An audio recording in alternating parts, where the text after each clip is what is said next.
여러분 안녕하십니까? 여러분의 희망 멘토 전옥표입니다.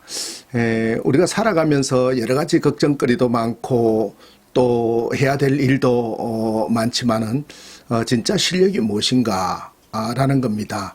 오늘은 여러분하고 같이 나눠볼 얘기는 그릿이라는 책에 대해서 우리가 살아가는 데서 핵심 역량이 되는 그릿이라는 책에 대해서 같이 이야기를 좀 나누려고 합니다. 이 그릿이라는 책은 엔젤라 더크워스 펜실바니아 대학의 심리학과 교수였던 엔젤라 더크워스, 소위 말해서 미국의 최고의 천재였던 엔젤라 더크워스가 쓴 책이고, 실질적으로 실정을 통해서 나름대로 미국의 최고의 위치에 있는 사람들이 어떻게 성공하고 살아남았는가에 대해서 같이 얘기를 나누는 건데, 우선 1차적으로 오늘 그릿에 대해서 첫 번째로 말씀을 드리고, 다음 유튜브 방송을 통해서 계속해서 2차, 3차에 대해서 말씀을 드리도록 하겠습니다. 먼저 그릿에 대한 부분에 대해서 그릿이 무엇일까 라는 부분인데, 결론부터 말씀을 드리면 그릿이라는 것은 끝까지 해내는 능력, 끈기, 인내, 힘이라는 것입니다. 엔젤라 더크워스가 도입하는 부분에 매우 중요한 부분이 있습니다. 미국의 웨스트 포인트에 있는 미국 육군 사관학교에 들어가려면 엄청난 치열한 경쟁을 벌이게 된다라는 것이지요. 그 웨스트 포인트의 입학 전형은 미국의 최고의 유수 대학들만큼 엄격하다는 거예요. 그래서 아주 높은 SAT 또는 ACT라고 미국 대학 입학 자격 시험이죠. 이 ACT 점수와 뛰어난 고등학교 성적은 필수인데 11학년 때부터 지원 절차를 밟아야 하고 상원의원이나 하원의원 또는 미국 부통령의 추천서까지 받아야 합니다. 하버드 대학교 입학 전형에도 없는 항목들이지요. 그리고 달리기, 팔굽혀 펴기, 잇몸 일으키기, 턱걸이, 이 체력평가에서도 최고점을 받아야 합니다. 근데 14,000명 이상의 학생들이 웨스트 포인트 미국 육군 사관학교에 입학 전형을 지원하게 되지요. 11학년생의 지원 절차를 받는데, 그 중에서 필수 서류 추천서를 받는데 성공한 사람이 14,000명 지원한 중에 10,000명은 떨어지고 4,000명이 선발되는 거예요. 그리고 이제 다시 절반이 넘는 약 2,500명, 그래서 4,000명 중에서 2,500명이 엄격한 학업과 체력 기준을 통과하고, 그렇게 또 이제 선발이 되었어요. 이 체력과 학업에 의해서 2,500명이 선발되고 나면은 그 중에 절반 정도, 1,200명만이 입학 허가를 받아서 등록하게 됩니다. 그러니까 처음에 14,000명에서 출발되어서 약 10분의 1 이상 되는, 그러니까 1,200명만이 입학 허가를 받는다는 거예요.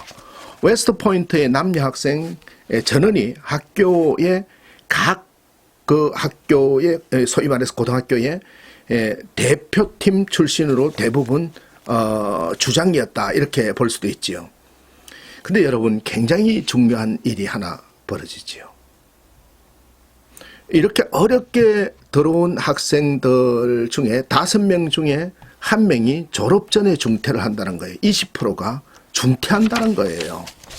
이 학교를 다니지 못한다는 거지요. 더욱 놀라운 것은 중퇴생의 이 상당수가 그해 첫 해 신입생으로 들어간 여름에 비스트베럭스라는, 이 비스트라는 소위 말하는 7주간의 집중훈련 속에서 그만둔다는 사실입니다. 그러니까 어떤 학생들은 웨스트 포인트 육군사관학교에 들어오기 위해서 2년간을 준비를 했는데 단 2개월간의 생활이 예사롭지 않기 때문에 거기서 그만 탈락하고 만다라는 거예요. 근데 그 2개월 동안 7주간의 집중 훈련이 신체적으로 정신적으로 4년 육군 사관학교 생활 중에 제일 어렵다는 거예요. 이 훈련은 학생들이 신입생도에서 군인으로 변모하도록 설계되어 있는데 아침 5시 시작돼서 밤 10시가 되면 소독 나팔 소리 함께 불이 꺼진다는 거지요. 그 다음 날도 똑같은 일과가 시작되고 주말도 없고 식사 시간 이외에 휴식 시간도 없고 웨스트 포인트 밖에 있는 가족이나 친구와 연락도 일제 할 수가 없지요. 그래서 어떤 학생들은 모든 발달 영역에서 정신적, 신체적, 군사적, 사회적으로 다양한 도전을 받고 훈련에서는 생도들의 약점을 덜쳐내고 그래서 그들을 단련시키기 위해서 그 약점들을 덜쳐내가지고 또 이렇게 훈련을 시킨다는 거지요. 그럼 이런 과정 속에서 어떤 생도가 이러한 어려운 비스트 과정을 통과하는가 라는 겁니다. 어떤 사람이 웨스트 포인트 육군 사관학교에서 끝까지 살아남느냐라는 것이지요. 입학 성적이 뛰어난 사람도 아니었다. 또 SAT라든지 액트 점수가 높은 학생도 아니었다라는 거예요. 집안 환경이 좋은 학생도 아니었고 IQ가 좋은 학생도 아니었다. 소위 말해서 재능이 뛰어난 학생이 아니더라라는 거예요. 결국 살아남았던 생도들은 그릿, 끝까지 해내는 힘, 뚝심이 있는, 끈기가 있는 사람이었다라는 걸 얘기하고 있는 겁니다. 그 외에도 여러 가지 많은 부분에 대해서 앤젤라 더크워스 교수는 실증을 하고 실험을 해서 결론적으로 열심히 정리를 해 나가고 있습니다. 결론을 말하면 그리 끈기, 뚝심이 얼마나 중요한 건가, 얼마나 중요한 경쟁력의 한 요소인가를 얘기해주고 있는 것이지요. 그러면서 이제 우리가 많은 사람들이 굉장히 착각하고 있는 게 있다고 지적하지요. 사람들은 대부분 재능을 편애하더라라는 거예요. 여러 해 동안 재능과 노력 중에서 어느 것이 중요하다고 생각하는지 전국적인 설문조사를 실시했다는 거예요. 그 결과 노력이 더 중요하다고 응답한 미국인이 2배 정도 많았다는 거예요. 또 운동 능력에 대해 질문받았을 때도 신입사원을 고용할 때도 어떤 자질이 중요합니까? 라는 질문에서 근면성을 고른 미국인이 재능을 고른 사람의 5배 가까이 되었다라는 거예요. 근데 여러분, 매우 중요한 사실은 실제로 신입사원을 뽑을 때라든지 또 실제 와서 일을 시킬 때 재능의 편애를 갖는 사람들이 많더라라는 거예요. 실제는 재능보다도 노력하는 사람이 훨씬 더 일을 잘 하는데, 그래서 앤젤라 더크워스 교수는 우리가 재능실환을 버려야 되는 이유를, 재능에만 집착하는 자세가 해로울 수 있는 가장 큰 이유는 재능만 집중 조명함으로써 나머지 모두를 가릴 위험이 있기 때문이다 라고 얘기하고 있습니다. 우리가 그릿을 비롯한 다른 요인들이 실제 중요하지 않다는 메시지를 은연중에 보낼 수도 있다라는 것이지요. 열정과 집념이 있는 끈기. 저는 앤젤라 더크워스 교수가 쓴 그릿, 비즈니스 북스에서 나온 이 책을 한 3번 정도 읽으면서 너무너무 감명을 받았고 또 도전을 받았습니다. 제 책 이기는 습관과 또 리부팅 최근에 쓴 책하고 유사합니다. 그래서 제가 그릿을 정의했습니다. 열정과 집념으로 정의했어요. 여러분, 열정은 열과 정성, 온 힘을 쏟는 거예요.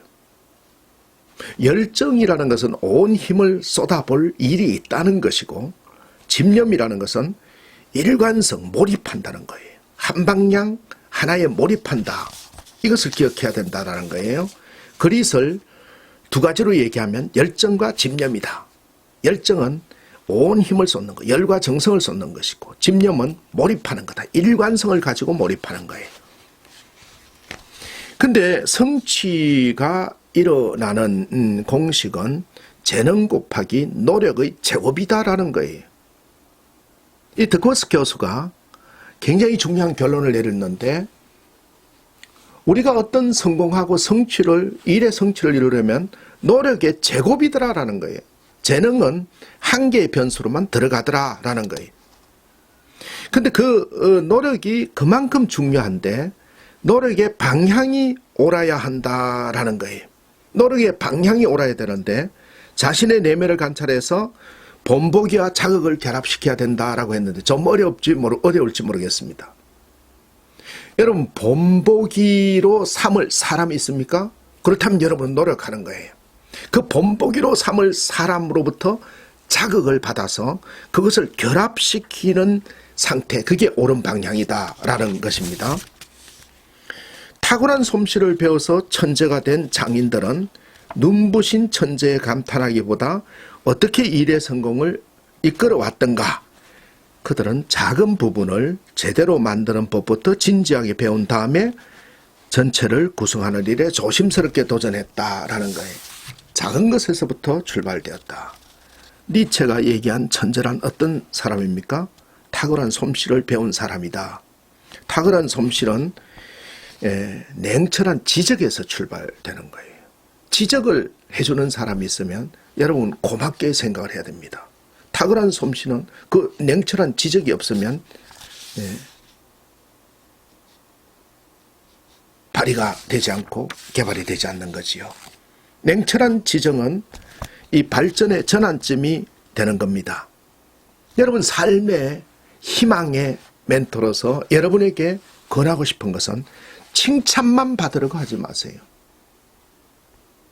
여러분, 칭찬만 받으려고 하면은 발전이 멈추게 되는 거예요. 본질적인 경쟁력을 놓칠 수가 있는 거예요.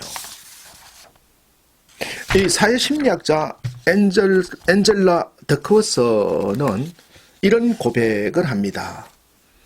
심리학을 전공해서 사회학자가 되기 위해서 대학원 2년차에 막 접어든 어느 날, 정말로 이 엔젤라 더크워스는 천재 집안의 천재입니다. 아주 머리도 좋고 뛰어난 거죠. 근데 지도 교수인 마틴 셀리그먼 교수하고 주간회의를 하기 위해 마주 앉아서 상당히 긴장이 됐는데, 지도 학생들을 긴장시키는 점이 좀 있었어요, 그 교수가. 근데 당시 그 60대였던 셀리그먼 교수가 그동안에 진행했던 더크워스의 분석 자료, 연구 자료들을 전체로 보고를 받고는 이렇게 얘기해 줍니다. 자네 정말 2년 동안 뭐 했는지 모르겠네. 좋은 아이디어를 한 개도 내지 못했군. 깜짝 놀라서 교수님 무슨 소리인지를 잘 몰라서 멍하니 있었습니다. 그랬더니 이 교수가 팔짱을 끼면서 자네는 통계 처리도 잘하고 학부모에게 뭐 여러 가지 동의도 받아내고 통찰력 있는 소견도 내놓았는데 학자로서 이론이 없다. 성취 심리학 이론이 없단 말이야 라고 얘기해 준 거예요. 더크워스가 이 마틴 셀리그먼 교수의 지적을 받고서야 깜짝 놀랐습니다. 내가 여러 가지 잡동사니를 많이 했는데 나의 이론을 만들지 못했구나. 이론이 뭔가? 성취 심리학의 이론. 그래서 더크워스가 연구를 해서 감사하게 생각하고 냉철한 지적에 따라서 발전의 방향을 잡은 것이 그릿에 적용되는, 성취는 재능 곱하기 노력의 제곱이라는 이론을 만들어내게 되는 겁니다. 여러분, 이런 열심히 하는데 이론이 있습니까? 이론은 뭡니까? 여러분 것이지요. 여러분 직접 만드는 것이지요. 가정주부로 40년을 있었지만 이론이 있습니까? 가정생활에 이론이 있습니까? 이론은 내 것이지요. 자녀를 계속 교육시켰는데 이론이 있습니까? 여러분, 이론을 만들어내야 된다라는 거예요. 워런 맥켄지, 미네소타에 사는 유명한 도예가입니다. 근데 이 워런 맥켄지는 1만 개 이상 작품을 만드는 장인인데 뭐라고 얘기하는가 하면 10,000개까지 만들 때는 정말로 힘들지만 그 다음부터는 수월해진다라고 했습니다. 이것을 노력의 숙련성이라고 합니다. 여러분 10,000번 도전해 보셨습니까? 10,000번을 연습해 보셨습니까? 10,000개까지 도자기를 작품을 만들 때까지 힘들지 그 다음부터는 수월해진다는 오렌 맥켄지 얘기를 기억해야 됩니다. 앤젤라 더크워스도 한 영역에서 실력을 차근차근 쌓아가는 쪽이 여러 영역에서 아마추어로 머무르는 것보다 훨씬 만족스럽다라고 얘기했습니다. 우리가 변하는 한 가지 이유는 이전에 몰랐던 내용을 배우기 때문입니다. 그렇다면 이제 여러분이 이 그릿이라는 부분, 그래 끈질김과 이것은 굉장히 좋은데, 그런데 중요한 것은 그럼 그런 것들은 타고나는 것이냐? 끈기는 결코 아닙니다. 길러지는 거다. 육성되는 거다. 기르는 거다라는 거예요. 여러분 아이들을 육성할 때도 이 그릿을 길러야 되는 게 굉장히 중요하지요. 그릿을 기르는 것은 4가지에 의해서 길러진다라고 얘기하고 있습니다. 그것은 관심, 연습, 목적, 희망이라는 거예요. 관심, 목적, 연습, 희망. 관심, 연습, 목적, 희망. 너무 어렵다. 어려운 거 없습니다. 우리가 끈기와 탁월한 끈질김을 만들어내기 위해서 이 나름대로 집요함을 만들어내기 위해서 어떻게 해야 될 거냐라는 거예요. 그 부분은 첫 번째 관심이다라는 거예요. 관심이라는 것이 무엇일까요? 열정은 당신이 하는 일을 진정으로 즐기는 데서 시작된다라는 거예요. 그래서 자신의 일 중에서 재미가 덜한 측면이 있고 즐겁지 않은 자비이지만 참고하는 일이 적어도 한두 가지는 있는데 그럼에도 불구하고 자기 일에 푹 빠져있고 일에서 의미를 발견한다라는 거예요. 계속 일의 매력을 느끼고 아이 같은 호기심을 내비치는 상태를 만들어야 된다. 나는 내 일을 사랑해라고 온몸으로 외친다라는 거예요. 이 하찮은 청소하면서, 하찮은 볼트 하나 좋으면서 이렇게 불평하면 안 된다라는 거예요. 관심은 의미를 부여하는 거다라는 거예요. 하찮은 일을 하건 뭐를 하건 자기 일에 푹 빠져 있고 일에서 의미를 발견하고 즐겁지 않은 잡일을 하면서도 한두 가지는 그런 것이 있기 때문에 계속해서 일의 매력을 느끼고 호기심을 내비치는 것, 이것이 중요하다. 두 번째 그릿을 기르는 방법은 연습이라는 겁니다. 연습에 장사 없다는 거지요. 어제보다 잘하려고 매일 단련하는 종류의 끈기를 말하는 거예요.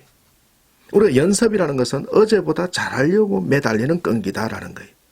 어떤 특정 영역에 관심을 느끼고 발전시킨 다음에는 온 마음을 다해서 집중하고 난관을 극복하고 기술을 연습하고 숙달시켜야 합니다. 하루에 몇 시간씩 몇 주, 몇 개월, 몇 년 동안 자신의 약점을 집중적으로 반복 연습해야 된다. 그릿은 현재에 안주하기를 거부하는 거예요. 관심이 무엇이든 이미 얼마나 탁월한 수준에 이르렀든 상관없이 무슨 일이 있어도 지금보다 나아질 거야 라는 말을 입에 담고 사는 것.